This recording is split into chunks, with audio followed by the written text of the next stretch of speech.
করবী মুসলিম কমিউনিটির মিডিয়া অ্যাওয়ার্ডে ভূষিত হয়েছেন লন্ডন বাংলা প্রেস ক্লাবের সদস্য ও চ্যানেল এস-এর সাংবাদিক এহসানুল ইসলাম চৌধুরী শামীম।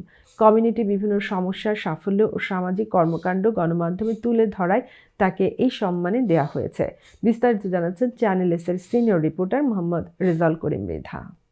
করবী মুসলিম কমিউনিটির মিডিয়া অ্যাওয়ার্ডে ভূষিত হলেন লন্ডন বাংলা প্রেস ক্লাবের সিনিয়র সদস্য ও সিনিয়র সাংবাদিক এহসানুল ইসলাম চৌধুরী শামীম। কমিউনিটির বিভিন্ন সমস্যা, সাফল্য, সামাজিক কর্মকাণ্ড গণমাধ্যমে তুলে ধরায় তাকে এই সম্মান দেওয়া হয়। এই স্বীকৃতি আমার দীর্ঘদিনের সাংবাদিকতা ও কমিউনিটির জন্য কাজ করার ক্ষেত্রে নতুন উৎসাহ ও অনুপ্রেরণা যোগাবে।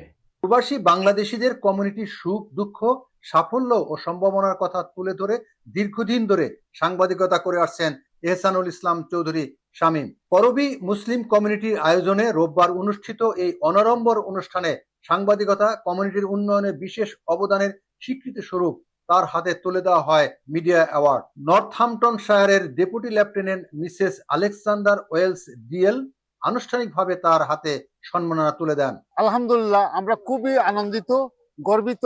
আমরা চ্যানেল এস এর সিনিয়র সাংবাদিক আমরা এহসানুল ইসলাম শামীম ভাই নর্থহ্যাম্পটন থাকুন, তাই আমরা কমিউনিটির লাগি যথেষ্ট পরিশ্রম করুন।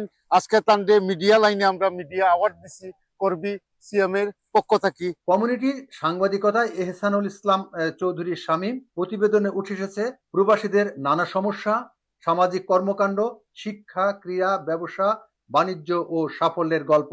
সাংবাদিকতার মাধ্যমে প্রবাসীদের কণ্ঠস্বর তুলে ধরা এবং কমিউনিটির ইতিবাচক কর্মকাণ্ড বৃহৎ পরিসরে পৌঁছে দেওয়ার এই স্বীকৃতিকে গুরুত্বপূর্ণ অর্জন হিসেবে দেখছেন সংশ্লিষ্টরা। উল্লেখ্য, এহসানুল ইসলাম চৌধুরী শামীম চ্যানেল এস এর রিপোর্টার ছাড়াও দৈনিক উত্তর পূর্ব ও সিলেট ভিউ এর যুক্তরাজ্য প্রতিনিধি। Mohammad Rezaul Karim Mridha, channel S, London.